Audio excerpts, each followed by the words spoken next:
Police நம்மளை விடாது, Tamil Nadu government சும்மா இருக்காதுங்கிற அந்த திங்கிங் இருந்ததுன்னா யாரும் தப்பு பண்ண மாட்டாங்க சார். ஆனா இதுக்கு முழுக்க முழுக்க முழுக்க உங்க கவர்மெண்ட் தான் சார் தப்பு.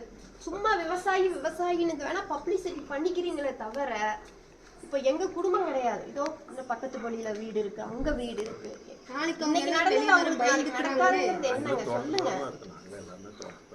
இப்ப பாருங்க, இன்னைக்கு நாங்க 3 நாளா ஏதோ இந்த குடோன் இருக்க முடி பரவாயில்ல, குழந்தைகளை வச்சுட்டு நாங்க இங்க இருக்கிறோம். சொல்லுங்க, ஒரு பாத்திரம் எடுக்க வழி இல்ல. அது அவங்க இன்வெஸ்டிகேஷன் வச்சிருக்காங்க, அது வந்து நான் தப்பு சொல்லல. ஆனா நினைச்சு பாருங்க, சொல்லுங்க. பல்லடத்துல நடந்தது இல்லைன்னு சொல்ல, அந்த ஒரு வாரத்துக்குள்ள எல்லாம் பிடிச்சாங்க, ஆலையில பிடிச்சாங்க. சார் நீங்க பிடிக்கிறது ஓகே, பிடிக்கிறீங்க, யாரும் தெரியற மாதிரி பயங்கரமான தண்டனையே இருக்கணுங்க. திருப்பி நீங்க குடுக்குற தண்டனை மத்தவங்களுக்கு தெரியுதா சொல்லுங்க. அவன் பண்றான் அப்படின்னா அவன் இருக்கிற திருடங்களுக்கு புரியணும் சார். எவனோ ஒருத்தர் புதுசா உருவாயிடுறாங்க, அங்கங்க வர்றாங்க, எல்லாம் பண்றாங்க. இதுக்கப்புறம் நீங்க பிடிக்கணும். அது எங்களுக்கு ஒரு இது, பிடிச்சாதான் எங்களுக்கு ஆறுதல். பிடிச்சா அவனுக்கு தண்டனை கொடுத்தாதான் இவன் ஏன் பண்ணான், எதுக்கு, ஏன்னா வேற மோட்டிவ் இல்ல.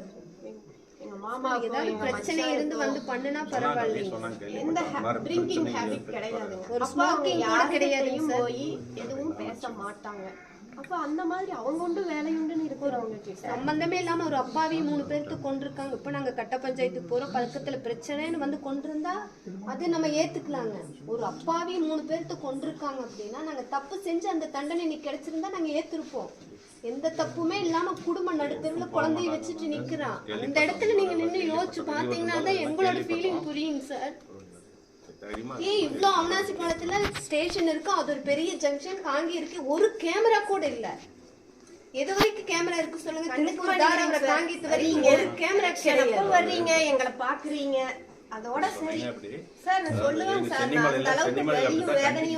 தோட்டத்துக்கு நடந்தது கண்டுபிடிக்க முடியாது நினைச்சாங்க. அரசூர் வந்து வாய்க்காலில் வந்து பண்ணிட்டு போயிருக்காங்க. வாய்க்கால் எல்லாம் கேமரா வெட்டி அதுவும் பார்க்கணும்ல.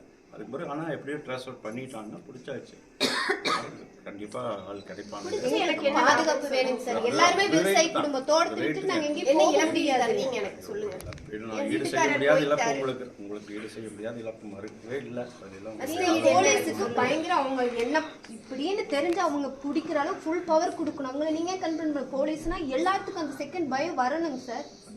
யாருக்கு அந்த பயம் கிடையாது. கூட ரொம்ப சிரமப்பட்டு தான் பிடிச்சாங்க. ஏன்னா அவன் வாய்க்காலில் வந்திருக்கிறான், அங்கே சின்னிமலை நடந்தது அதுதான்.